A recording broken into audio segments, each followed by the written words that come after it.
Hey family, we are live, broadcasting live. This is the Conversation Room 101.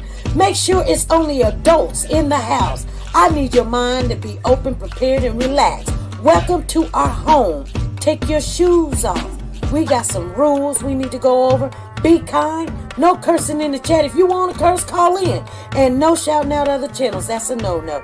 We got one other rule. There is no judging our guests. It will not be permitted. Zero tolerance. And if so, you want to do that, guess what? We got security. And we will escort you out. Because over here, hashtag we don't care. We're going to be one big family. We're going to laugh together sometimes. We're going to cry. But we definitely going to pray. I thank the Lord above for everything. I lift him up and give him the glory.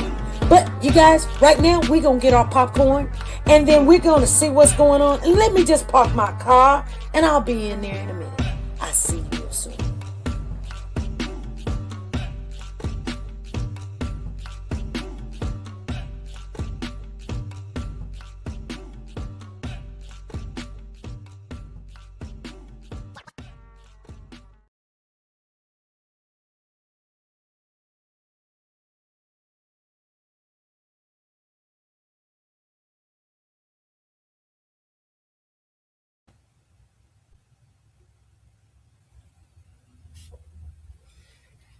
Hey family, how's everybody doing? We're going to get right to the chase because we're not going to be on here long. But, Zena, hey, we're still having difficulties. I don't know what this thing is doing here. But I am definitely sitting here trying to work on stuff. And, still going back over some information. Hey, Zena, who is that? Rami?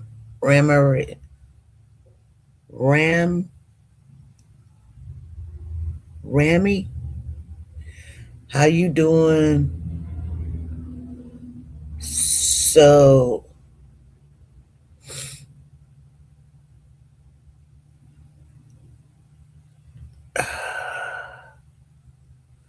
I was looking at some of this stuff. I've been homeless. Da-da-da-da-da.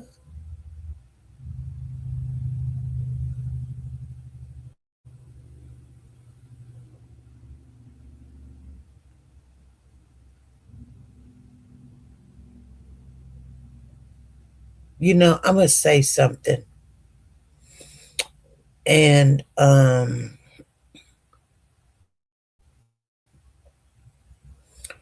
about this Jarvis thing. Is it Ramyer?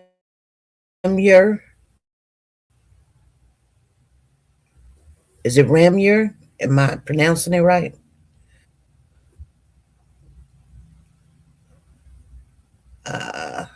Let's see here.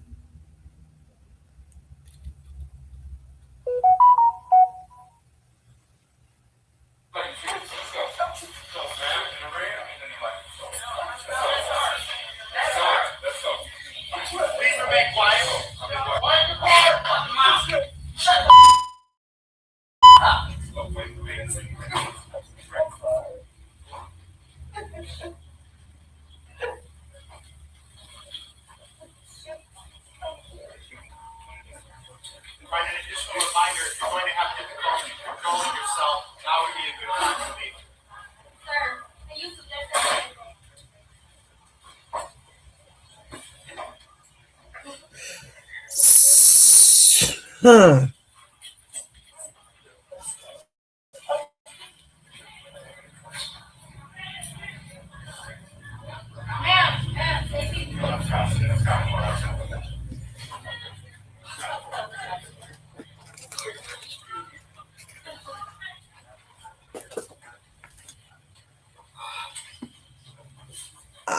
I was told the outburst was Anita's daughter telling people to shut the F up.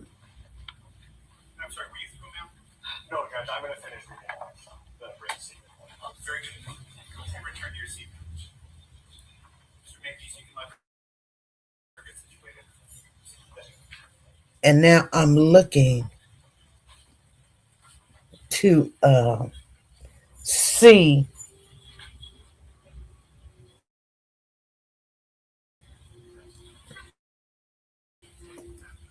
because people were saying that Frank was sitting behind Jarvis.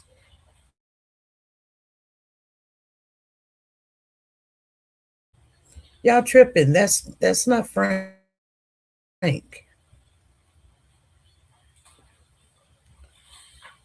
I've only seen one light skinny brother. I'm going to go where I remember her. And that's not Frank. Posting pictures named without my permission.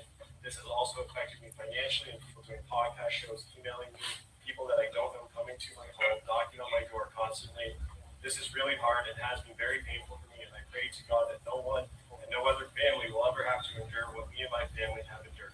This deserves attention and ongoing awareness to other families and people so that this does not happen to anyone and other families like this has happened to me and my family. And that would be the conclusion of the statement from Annette Harris that was provided to my office and that she was reading on the stand. Yeah. Okay. Huh.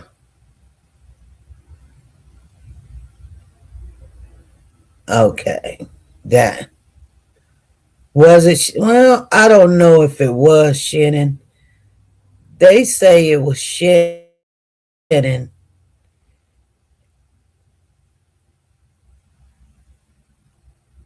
but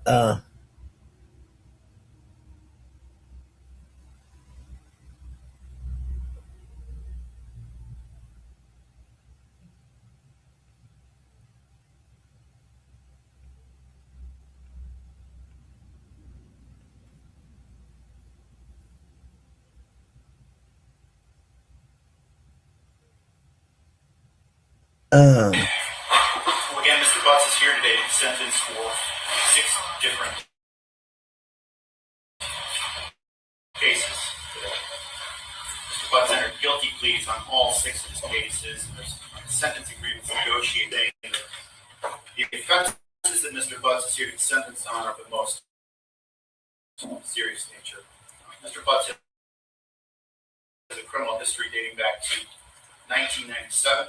He spent time in Michigan Department of Corrections previously for a criminal sexual conduct conviction. we just heard the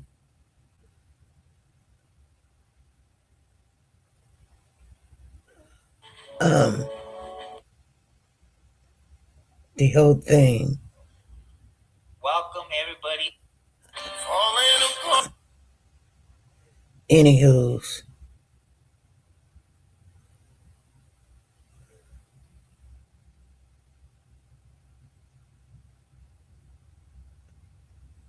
Um,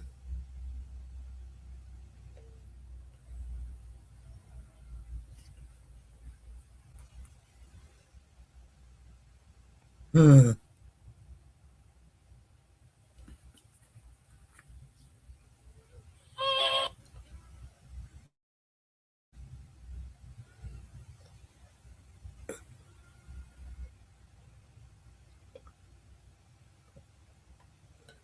Um, so I was really trying to go back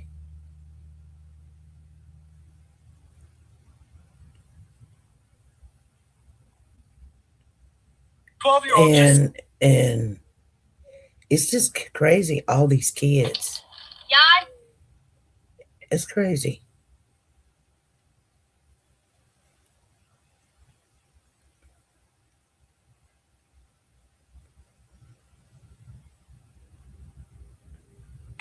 Um, Yeah. Anyway, I was trying to find out where is Naziah, because remember when they went out and they searched for her in a township? I'm trying to find out where, because they didn't even tell us that location. And I think that's the location they went back to. So they were, and they didn't tell nobody that location. And that was like a lake or something. That's not, I don't think that was a river. Naziah search in Detroit.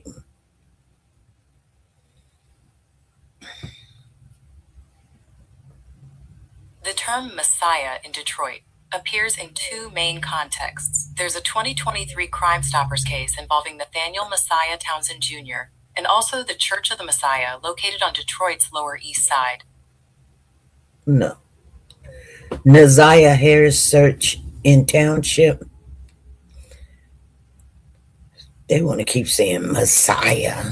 I didn't say Messiah. I said Naziah.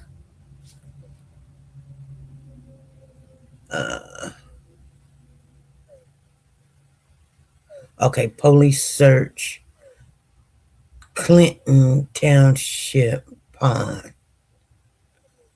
The search for missing teenager Naziah Harris led police to a frigid pond about 25 miles away from her home in Detroit. Thank you so much for joining us tonight for 7 Action News at 11. I'm Carolyn Clifford.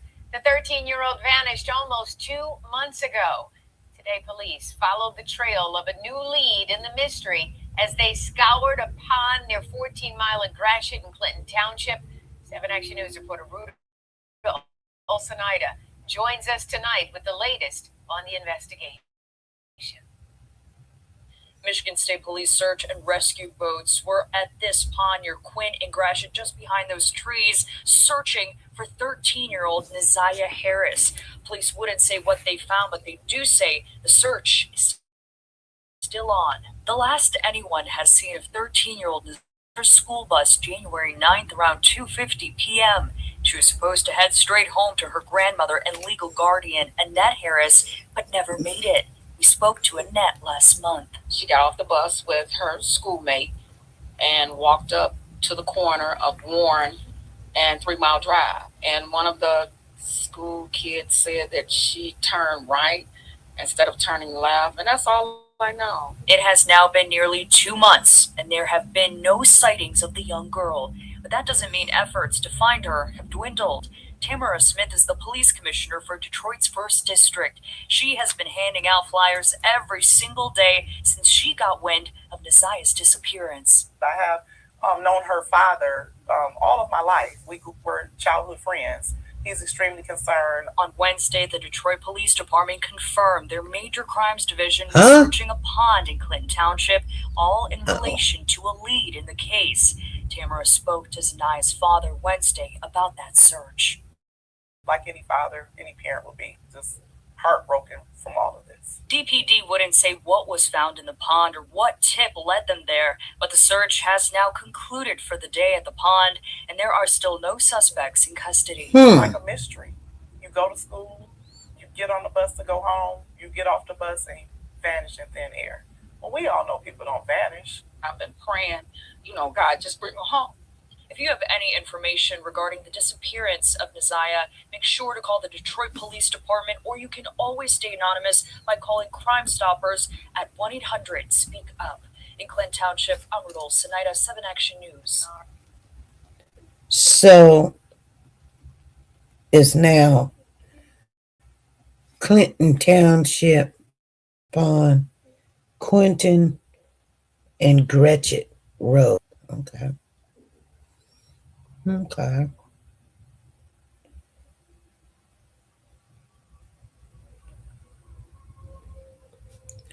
want to see this real quick. Clinton Township, Quinton and Gratiot Road, Pond.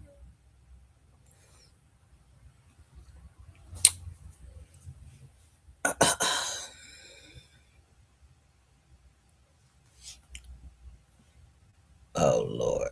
It's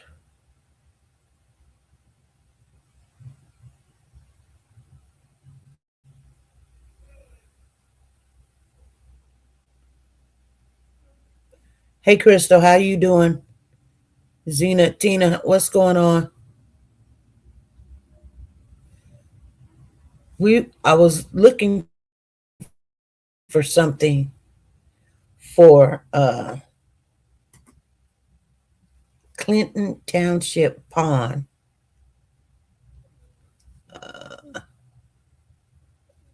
I didn't want to be on here that long. But Clinton Township, POND.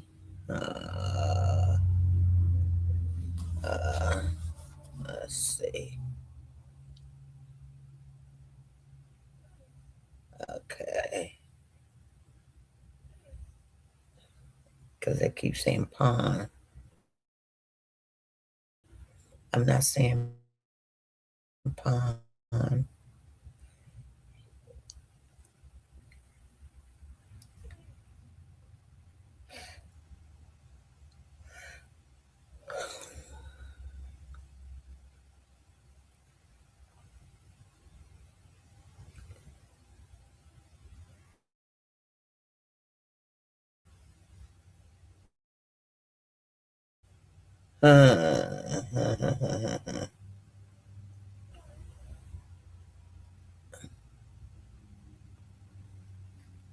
Let me see. A map of Clinton Township.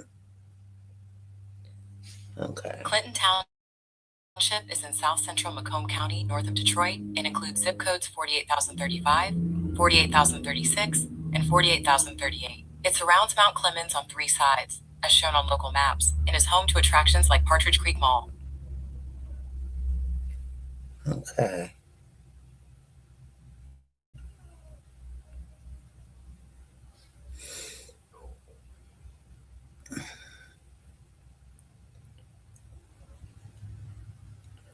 Because they had went there for something, you guys. They went there for something. And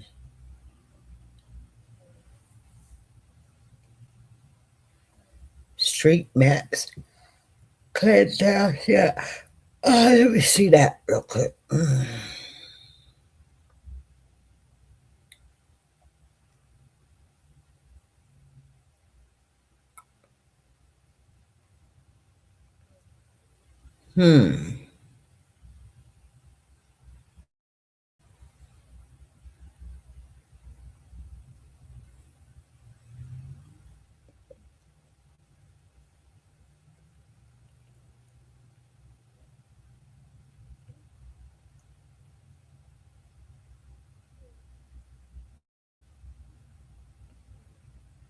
I'm not seeing it, you guys. I thought we was gonna come on here but I mean, we got an understanding. Maybe Jarvis told a cellmate that she was in a pond. Yeah, and I think that's the story he's sticking to. I don't think he told them that he put her in over there by where her clothes was found. I just don't believe he told them that. I think he told them, since they were looking in a pond over there in Clinton Township, that's where he told them. But where is Naziah?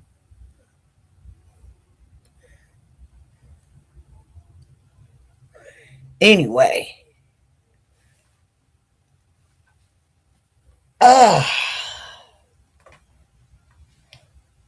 It's crazy. It's crazy, crazy, crazy that and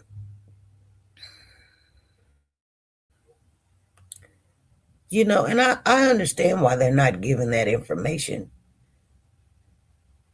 Because everybody would jump and be like, well, let me go look. Because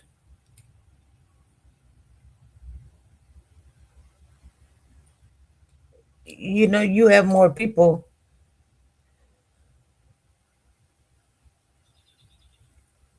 that you have more eyes out there. I mean, some people see that as a good thing, and then some people's like, "Oh, they're in the way. They're the internet police and search unit and blah blah blah." No, that's not in Ypsilanti. That's actually on the other, opposite direction.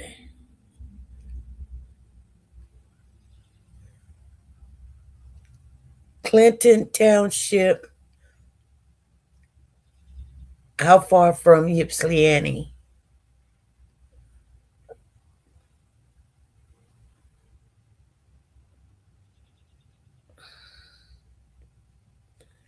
It's actually, they say, 1 hour and 3 minutes. It's opposite. Ypsilanti is north. You have to, Detroit is in the middle. So if you was in Detroit, I'm sorry, I said north. If you was in Detroit, to go to Clinton Township, you would take the same highway 94, but you would go north to Clinton Township. And you're in Detroit and you go to Ypsilanti, you would take the same highway, which is 94, but you would go south. So, but I'm gonna tell you guys this. Because the only information that we know, they did look at a lake, and it could be Lake St. Clair that is in Clinton Township. But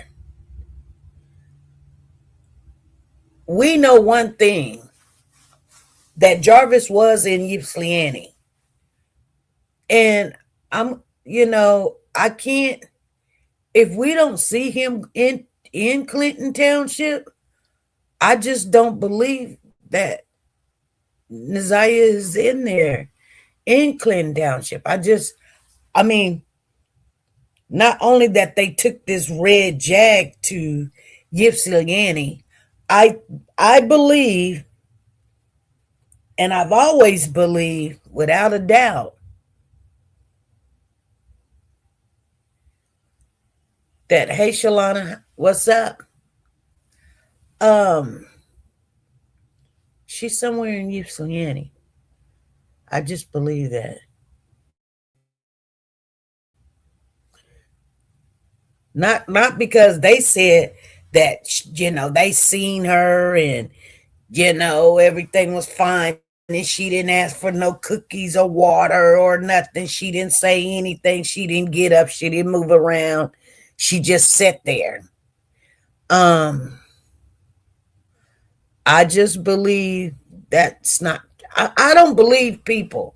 So people get mad and be like, why you don't believe we didn't do this? Hey, I just don't believe it. I believe when they were asking the people that were supposed to get this red Jag fix questions, the answers was not, they just didn't make sense. They didn't add up. And when stuff don't, I mean, I can understand little bitty stuff, like you don't know the precise time, like, was it 5 o'clock or was it 4:30? I can understand that. I can't understand you didn't know if it was light or dark. I can't understand you said his truck when he said he drove his car. King said he drove his car. They said he was in his truck. I can't understand when you guys say that you guys had sent this red Jag to them to fix. Oh, it was like the 3rd or the 4th of January. And King said that the truck the Red Jag arrived that morning. And then when they went to go get some kind of fuel pump that I guess exists at AutoZone that day, which you didn't know it was a fuel pump for a foreign expensive car, they just got it on the shelf at AutoZone. That doesn't even make sense. That doesn't even make sense. And so there's no sight of Neziah at the motel. The last person to see her would be King and Jarvis.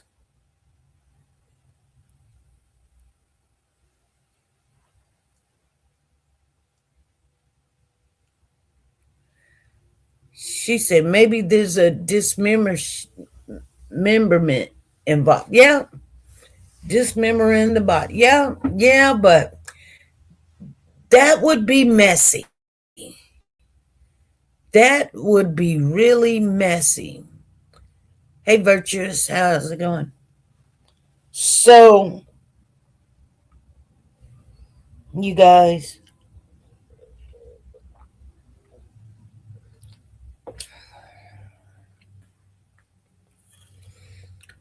I'm telling you guys something. This is my theory. And the simplest route to go, anytime you're going anywhere, whether it's a place or a thought or a theory, the simplest route is straight. It's the quickest, simplest route. You don't have time to think.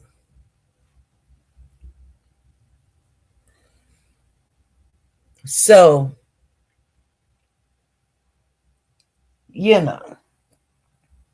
nobody's seen this girl after they picked her up.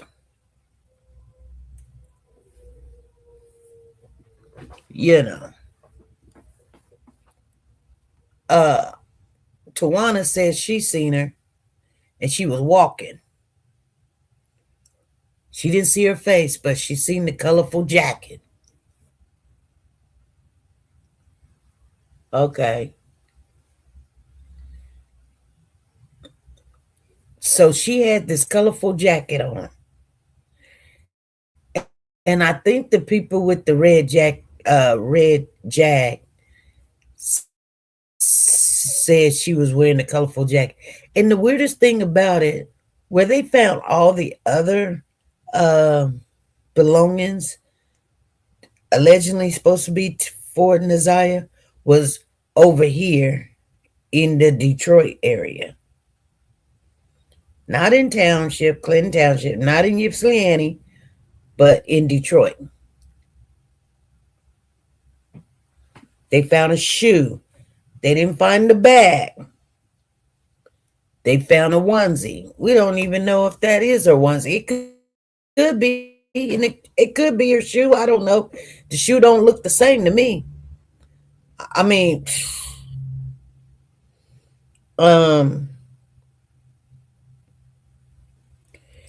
and Jarvis is taking the whole deal like there's nobody else is involved. And I say, okay, so this could have been something you planned or something you not planned.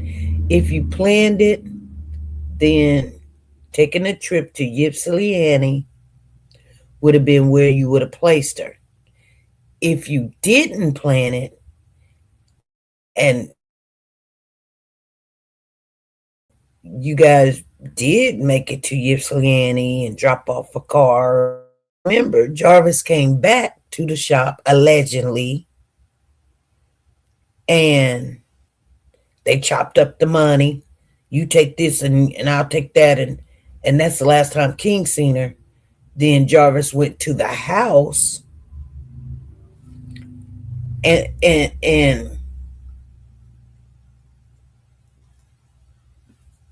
went to his old girlfriend's house, borrowed her car. So he's in a borrowed car. Then went and got a room.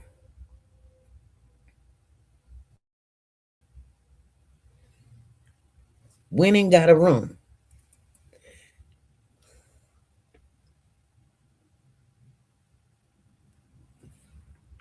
They don't have no videos of him walking into the room. Nazia's walking into the room, seeing Nazia. I'm pretty sure they pulled every video, every surveillance camera around there or whatever. They knew what car he was in, so they know, But I just don't think the police did a real detailed search for what the evidence that they have. Now, I'm not downing the police. I'm just saying, like, little things matter. Because if you get one thing that say, okay, they were on the highway going this direction, that and we see two people in the car. Okay, follow that car. You know he wasn't in his car. He wasn't in King's car. Follow that car. Where all the places that car went? Because that car had to go out of town. And then the next day, he used the same car. Her glasses was in that car. So we do know Nazia was in that car. I don't know if she was alive in the car, but she was in that car at some time. So take out all the fluffy. We do know Nazia was in that car. I don't know if she was dead or alive, but she was in that car at some time. And where did that car go? You don't, and follow that lead, because that's a straight line. We know he used that car. We know he used it the next day. We know that the glasses was in that car. Where did that go? Okay? And I'm not saying let's if we focused on that. But they don't tell us that stuff. We get all upset in our feelings about King and the sister and the people who owns the Red Jag and Frank and all of this. And all we know is she was in that car at some time. But we don't know where that car went.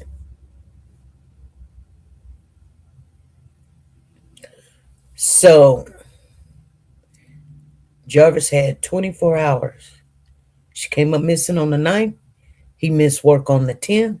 He had all the 10th of January to not only think, because he was making phone calls all on the 9th.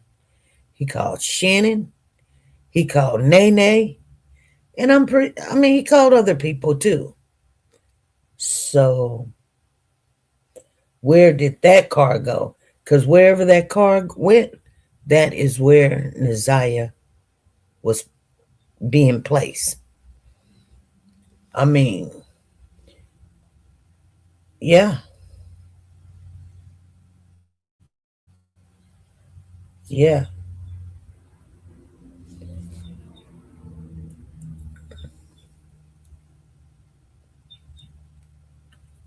And I wonder if that car had a tracking system on it,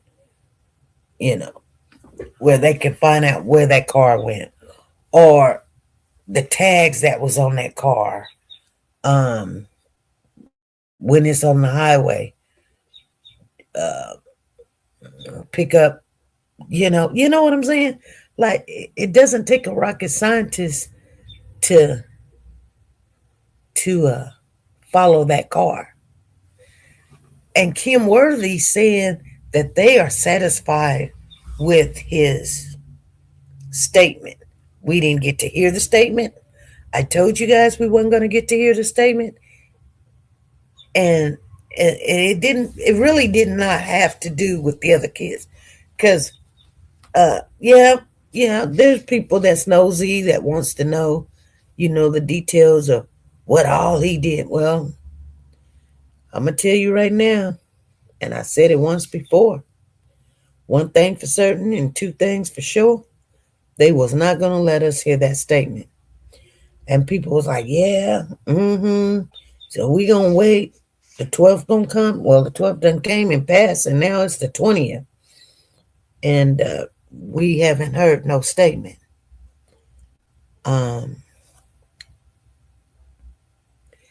Yeah, it's really sad. But, I mean, that's how things go. They got to give them time. You may hear it down the road or little clips of what people done heard and, little information that gets slipped out. But trust and believe, they've already looked.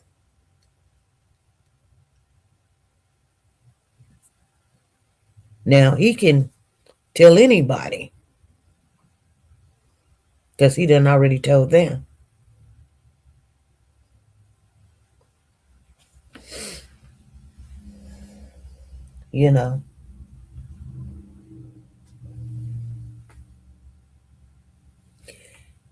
Anyway, you guys. So, Clinton Township is where they went to probably go look. And I think he's just leading them north, just like Jake.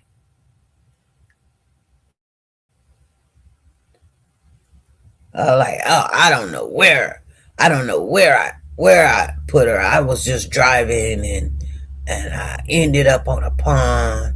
And he knows so many places. He know Detroit like the back of his hand. And he's in and out of town and this, that, and the other. Like, he got all these females and all these kids. They were naming kids that don't even have his last name. Y'all talking about, he got 12 kids and he got 12 women, and that boy doing what he wants to do. See people one day a month or something, or talk to them once a month, and they were satisfied. They got a man. I'm going to say this, and I'm going to get off of here, because I do believe that things do happen for a reason, whether we in agreement with it or, we're satisfied with the results of whatever happened. Because, I'm pretty sure nobody's satisfied with the results of this. I mean, it's just,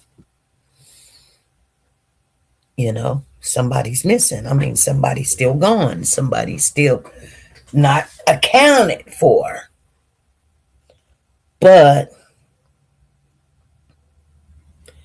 with all the women that he was messing around with, could you just imagine all the kids that was not only subject to the abuse that was being taken place, but the ones that he had his eyes on, he hadn't got to yet. Because trust and believe, there's ones out there that he was, he wasn't going to stop. He was going to keep going. How many women can I have? How many women with kids? And how many wants to have my baby? And I'm a good looking man. And it's, I'm not saying he wasn't bad looking, but I mean, he just wasn't my cup of tea. He couldn't, no. We just got to be careful, you guys. We got to be careful. And I know that some of you guys are like, oh, I'm in my 50s or 60s. I would never have to deal with that. Don't Yeah, there's younger women want these, older women want these younger guys fixated on wanting to be a cougar, fixated on wanting to be needed, wanting attention. And I'm gonna say women are like that. All people be like, you can't put all of them in the, whether you want attention from a man or want attention from a woman or want attention from whatever, at some point in your life you gravitate to wanting a relationship with someone that you compatible with. And whether you're in a relationship, I'm talking about the ones that not in a relationship, you seek a relationship trying to find that significant other. And I'm gonna say this because I sometimes think a little bit, I think outside of the box. I'm nothing special, but things when they happen or somebody say something to me, I may not fully understand what they are saying, but I believe that I had met my now husband. And I'm gonna tell you guys this. I had an ex-husband. To say now husband will let you know that I've a second marriage. Now, and this will let you know how vulnerable, it can happen to anybody. With my first husband, oh, I look back now and I go, thank God that I'm not married to that man, because he had attributes like Jarvis. When I say attributes, very good looking. I mean, really good looking. Lie about any and everything. Anybody that looked at him or he looked at, shoo, it was on and popping, like he would lie, cry, act like, at the same attributes, give you all the attention in the world, and be sitting there plotting and planning. And you can't really understand what the heck is the problem. But love women. Women. Couldn't get enough of women. So I believe he had the same attributes. I just had to get rid of him. Yeah, I was with him for a while. But still, like I said, it could have happened to me and my family. He had the same kind of attributes. It didn't matter if the woman or the girl was underage. Hey, if they with it, he with it. I'm just being honest with you. I had to get rid of that clown because I'm like, shh, I'm out of here. But what I was gonna say was that when I met my now husband, he said something to me, and men, they like to say things, and I don't think like a man, so I don't know what they meaning. But he said to me that I'm going to make you. He said, I'm going to marry you. I said, okay. He said, I am going to make you a respectable woman. I can't remember the real wording, but it was like respectable. Like, I don't know. Back in the day, I kind of thought when a man do marry a woman,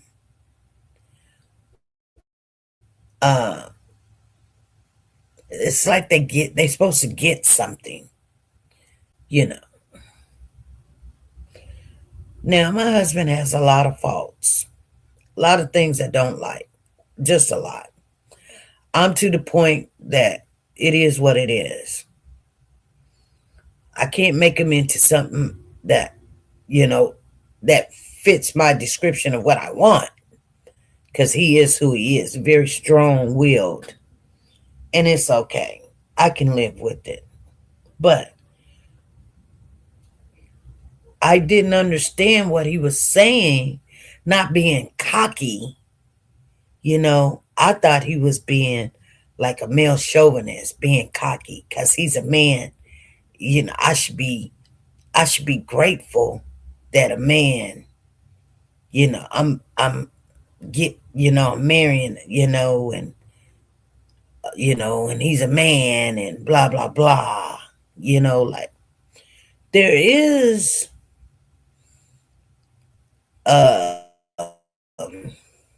when it comes to women and men, there's more women than men. It's like 7-1. There's seven women to one man. So in order to get, to have a man, I thought that's what he was talking about. You should be honored, you should be proud, or you should be happy, or you should be, like you should be like with your head up or whatever, or such and such, whatever. I don't know. I didn't really get what he was saying when he said it. But now, after years of being married, I understand what he was saying. Because in our first year, we had a dog named Shug, and the neighbors had called the Humane Society, the dog catcher, saying, hey, they got this dog. The dog is barking. They let the dog outside. The dog was an inside dog, but nevertheless, sometimes I would let him go outside.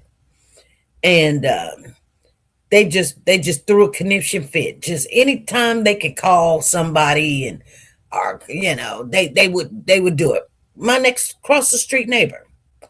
And so the dog catcher came out to the house, and we got a kennel in the backyard. And I would put the dog in a kennel sometime. And it's a big kennel. Actually, it's a horse kennel.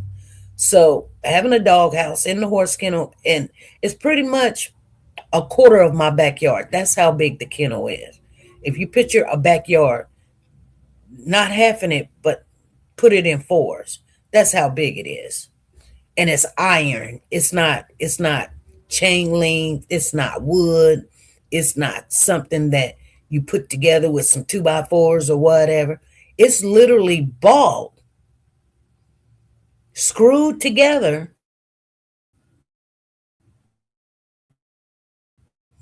horse kennel. It's 8 feet tall, and it's made of iron, black iron. It's not cheap. Costs thousands of dollars. But I wanted the dog to have enough room to run around, put his house in, and he wasn't going to get loose because he was a pet bull. And so anyway, we call him the dog catcher. So the dog catcher comes out to the house, and the dog catcher was like, hey, ma'am, I hear you got a pet bull, da-da-da-da-da. And I was like, yeah. And I take him in the back, and he's like, okay, just need to make sure, you keep water in his bowl. Because he was down to a little bit of water. He was like, everything's fine, but pet bulls in Kansas is illegal.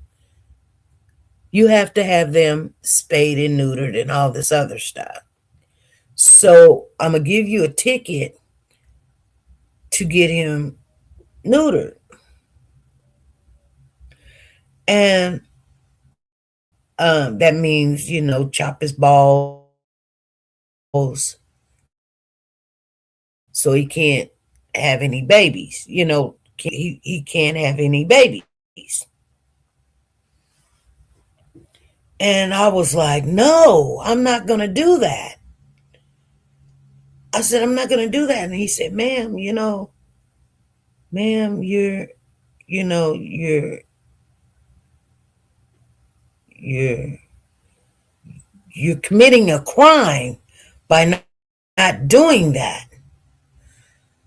And it was a Caucasian guy, and he was like, "You're telling me you're not going to do it?" I said, I'm not going to cut his balls. I'm not going to do it. And he was like, "I can take you to jail right now." And I said, "Hold that thought." So I went in the house and I got my husband, and the man was being very stern with me. He was like, you need to tell me you're going to do it or I'm going to take you to jail. I'm not going to tell you I'm going to do it because I'm not going to do it. But so I go in the house and I get my husband and I say, "Honey, he's talking about taking me to jail because I won't cut, Suge balls." And my husband was laying in the bed. I'm thinking to myself, okay, maybe he'll take him to jail. We're just not going to do that, though. We're not cutting the dog's balls.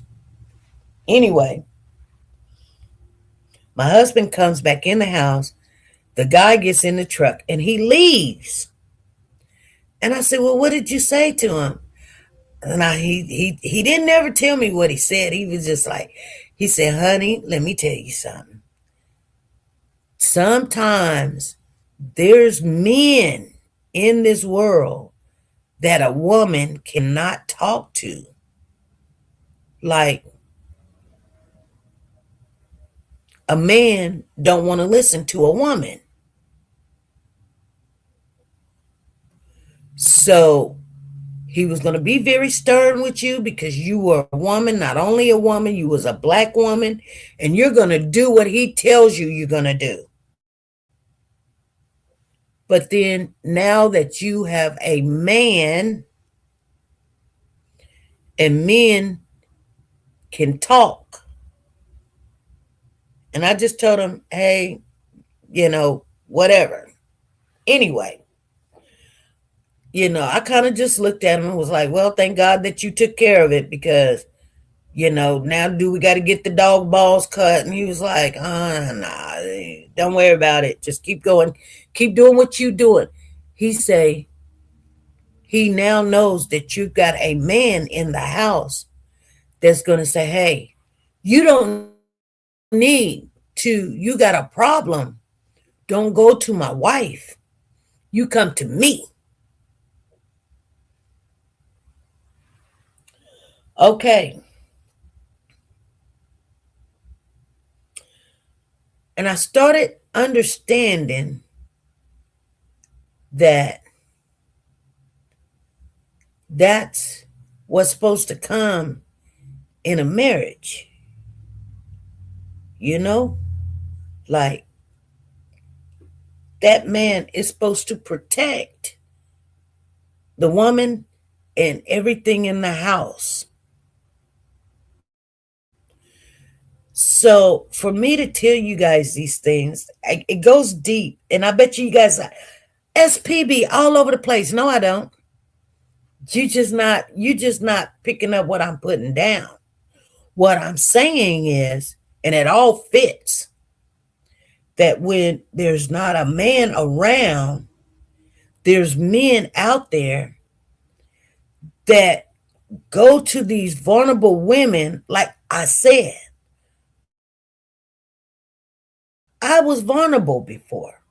I married my first husband. I shouldn't have been marrying that clown. He was horrible. He was the worst husband. I mean, like I said, I didn't see how bad he was until I was in this marriage for like 5 years. I stayed married for 2 more years with him, but I was trying to get out without losing everything. And I still lost. I still had to shut down the stores and the businesses and things of that nature. But he was very nice looking. Like when he walked in the room, the women was like, "Whoa." Only problem he had he was short. But he was a king. Like I said, if he had some height on him, man, shoot, he would have got anything and everything. But and then you look at Jarvis. He wasn't short, he was tall. Tall, wide, broad shoulders, nice complexion, good hair,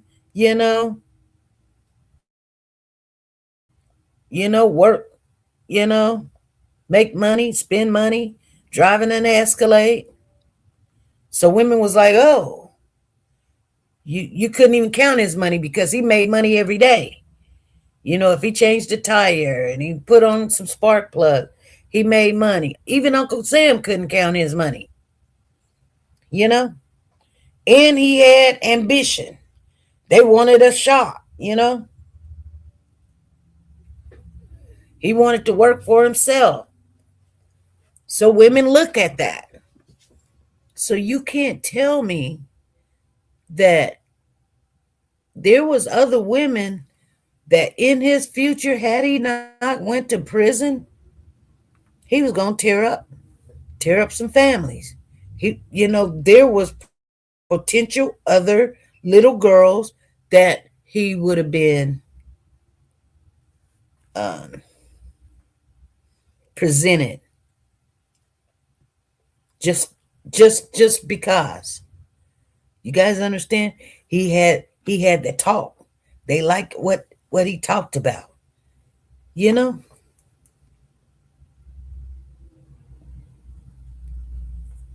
Anyway, I thank God that they got him off the streets. Now the only relationships he have is in prison. People like him. Some of them is worse than him. Some of them is not so worse. Some of them is not even guilty of the crime or something, but they're attached to something or whatever, and somehow they ended up in the same place. So you know what they say, birds of a feather flock together. So, I talked to this girl at work, and I told her, I said, look,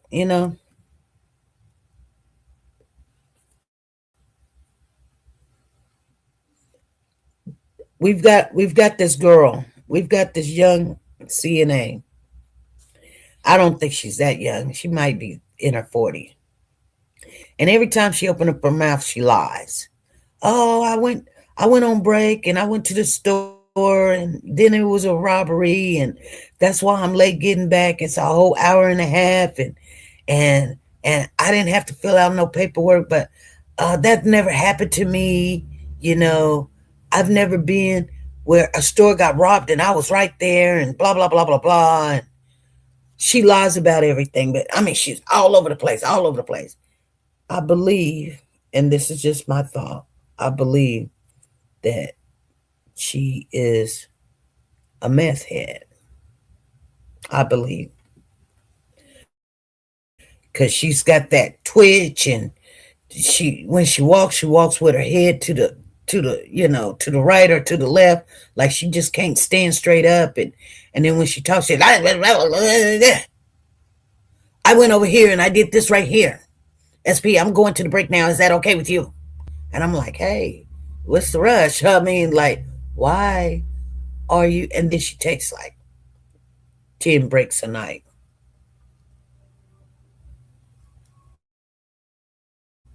I hate dealing with her because people say, oh, you discriminating. No, I'm not. I don't want to. I already know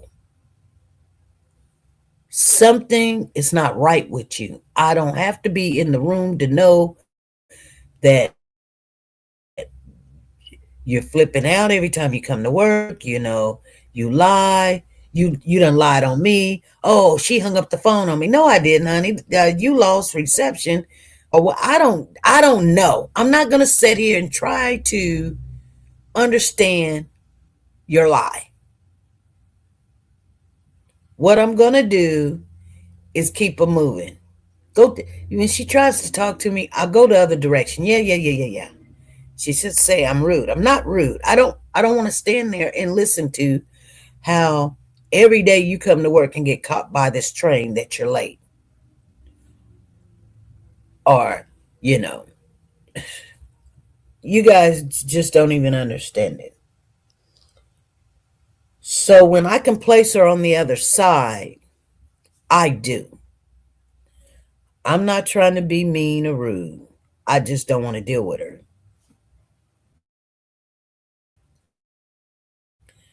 So here's the thing. If I will send her home and no return. DNR, do not return. I wouldn't have no reason to fire her, but I wouldn't give her no hours. But the thing about it is, like, we see these flags in people, and even though that this is my job and she's an employee and she's underneath me, so I am her supervisor, so I have to deal with people with all different kind of mannerisms and issues and stuff. I just prefer not to deal with someone that I believe deep in my heart that, they have a drug problem. But I have to, because HR hired her and give her these hours, and so she's got to work, and and I'm not God. I don't know if she's trying to kick the habit or whatever. And so you're saying, oh, SP, you done gave her this habit. You just, hey, I'm telling you, I guarantee you I'm not wrong. I bet the farm on it.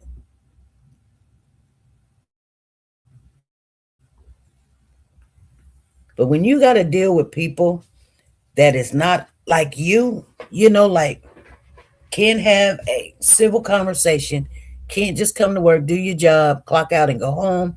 It always got to be a problem. You're always yelling at people. You're always walking around like 50 miles an hour, doing this, doing that, not getting nothing done, always late, always taking break, always coming in, hollering at people, just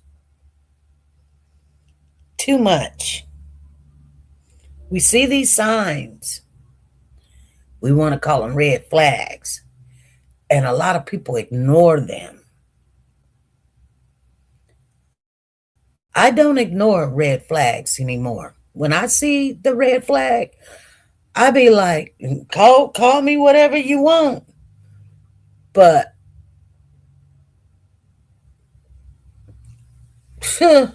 you know them. You see the red flags. You want to give people, I want to give them the benefit of the doubt. I don't know for sure. No, you don't got to know for sure. There's things that you can still do. Keep the conversation real short and sweet, just real. Hey, they want to say, hey, you say, hey, they be like, hey, can I talk to you for a minute? Hey, I really got to go. What is it? Oh, I was coming to work and I hit a deer and my light is broke. And so I got to go up the street, but I'll be back in 45 minutes. Yeah, hey, I ain't told you can leave just because you're telling me this story about and your light is hanging and you want to go get it fixed in the middle of shift. Honey, ain't no place open after 7 o'clock. Who gonna fix your light? What are you talking about? Like, no. Well, I tell you what you need to do. You need to call the DON and quit telling me this story. Call the DON and see what she say. Lady Red says, yeah, I know. I used to be a manager, and they always came up with all kinds of lies, have all kinds of habits, and you were just about to tell who the ones is. Yes, you know who they are. You know them. And You think my boss don't already know? She knows. One night we couldn't find the girl for hours. We look back on the camera, she done went in the basement. Anyway, she said she was looking for her badge or whatever. Anyway, these red flags. But the red flags do have a way of you can like still follow some kind of way. So we're talking about where is Naziah, and I'm thinking they did have pictures of, I guess, King and Jarvis in Ypsilanti. They wanted to know what was they doing in Ypsilanti. They was like, oh, we had to drop off a car and da da da da da. And then they was like, yeah, they dropped off a car that day. Oh, yeah, it was still daylight when it was dark. And then they was like, oh, they was in a truck when they was supposed to be in a car. I'm like, did that even happen or whatever? But they do have a spot or sighting at a filler station. And I believe along that route is where they put Naziah. I do. At one place I worked at, one of the CNAs said his son died. They collected money for him and everything. And behold, it was not true. Yeah, Zena. People come with times somebody's mama done died or whatever. It'd be like, no, it's my biological mother. Oh no, it's my my mother-in-law, or oh, it was my adopted mother, and oh, it was my surrogate mother. And how many mamas do you have? I done heard some stuff. So I now just always try to give you guys a little bit of just things you can, and I don't know if this stuff be helping you guys. I think it does. If it didn't, I wouldn't be somewhere or hear something that had not helped me in decision makings and what to watch for and what to look for and where to go and what not, and pay attention to stuff. I mean, it's all about learning. And people be like, I'm 50 some years old. Honey, I'm 60. And I'll tell you what, there is always something happening that new that I'm like, wow, unbelievable. I wouldn't have thought that. But the things in my past, I use them to understand and go through life. And that's how I make decisions when I'm going to deal with someone or when I'm not going to deal with somebody. Anyway, or when they're saying something to me, or what have they said, or what did they do, or where did they go? And I don't have to be 100% correct. I could be totally wrong, but I guarantee you one thing, I'm looking at that red flag, and that is why I make a decision or where I'm going to go or what I'm going to do. And I'm just telling you guys. So yeah, if they find her and they're still looking, I think I always said Ypsilanti is where, and it has not changed, where I believe she is at, somewhere in Ypsilanti. And I do believe, and this is why I don't think we will ever find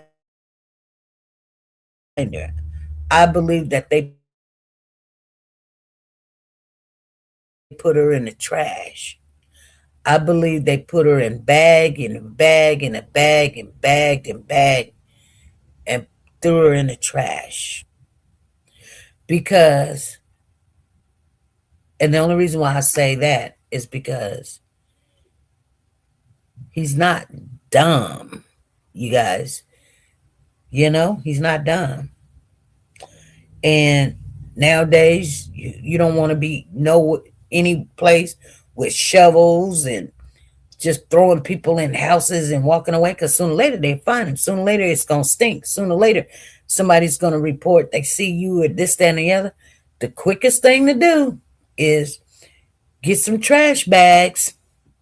Get 5, 6, 7, 8, trash bags. Shoot. Put them in the trash bag. You got 2 people. You got, because you gotta put the trash in the big trash can, and you can't do it by yourself, and it's gonna rip and tear and da da da da da. So you got 2 people. You got King and you got Jarvis, and you wrap it up really good. You just wrap it all up real good and tie it up, and put the trash bag. Put a trash bag, put another trash bag, put another trash bag. Go throw it in the trash.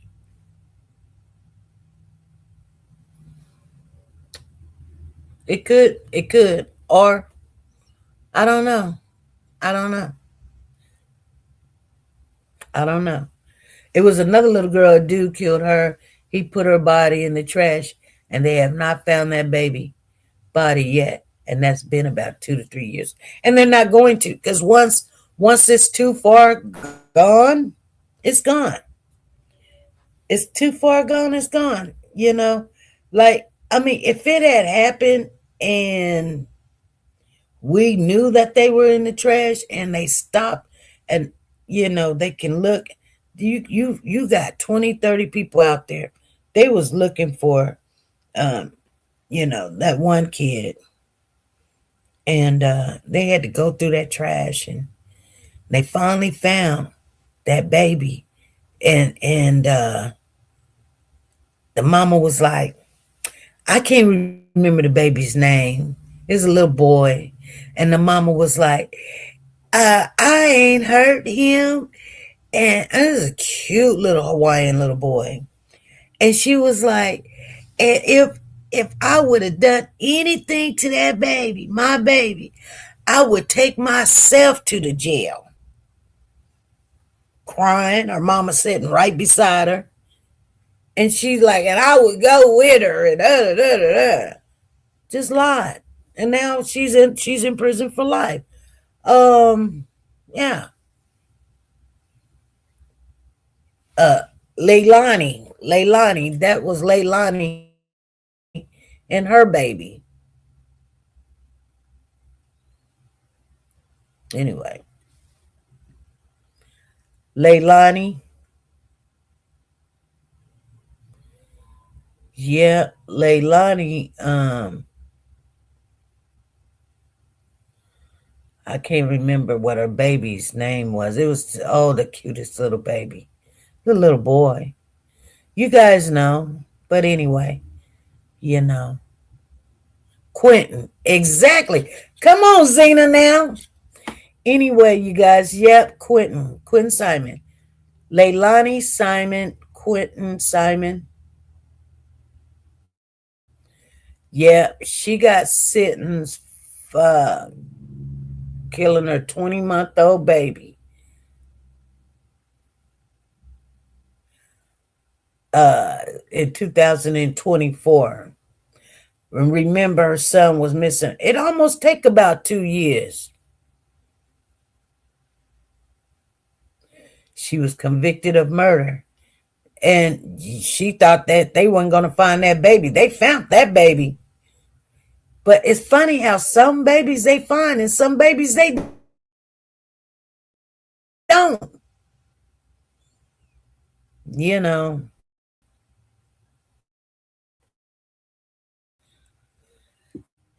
They sentence Leilani to life with the possibility of parole plus 10 years to serve.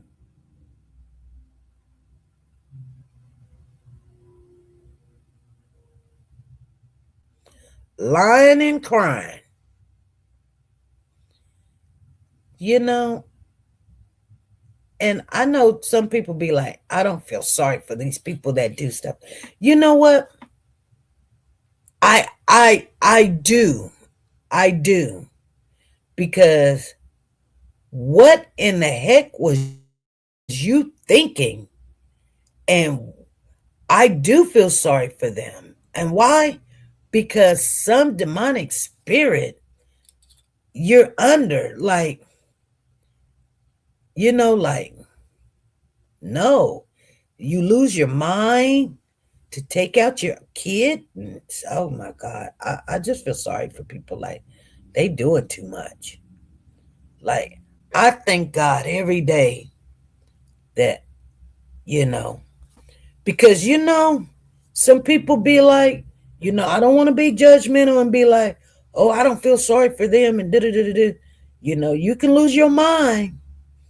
And next thing you know, you're doing some stuff that you never thought that you would do or did. And people were like, I would never. Hey, if the wrong spirit get a hold of you, you don't know what you're going to do. Because you're not in your right frame of mind. What made this woman get up in the middle of the night or whatever, take her baby out? It just, what makes anybody do something of that nature? You know, it's like evil is present. So, you know, Peter in the Bible would always say, when he tries to do good, evil is always present. That's what he say in the Bible. I don't know where. Matter of fact, I'll look it up real quick because I want to know. Peter says, when I try to do good, evil is always present. Where does it say that in the Bible? Romans. That quote, when I would do good, evil is present with me. It is actually from the Apostle Paul in Romans chapter 7, verse wanting to follow God and the sinful nature within us. Paul. The Apostle Paul. The quote, when I would do good, evil is present with me, is found in Romans 7:21. Not Peter. It appears in the context of Paul describing the internal struggle between his desire to follow God's law and the sinful nature that opposes it. With me. Paul explained that he often does not do the good he wants to do, but instead does the evil he does not want to do. Does that make sense? It describes an ongoing internal war between the mind's desire for righteousness and the flesh, the sin nature. So that's what I wanted to tell people. Like, we have that because we fleshly don't say that, you know, like maybe those thoughts like just direct is not there, but trust and believe. Paul says, when I try to do good, evil is always present. Yes, Romans 7:21. He says, but for I do not do the good I want to do, but the evil thing that I desire not to do. Wow.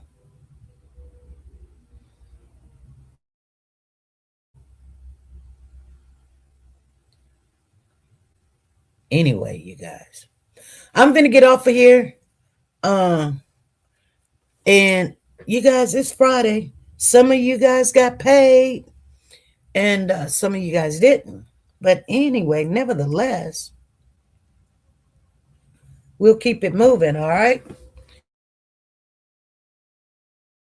Be good, be great, and be nice to each other.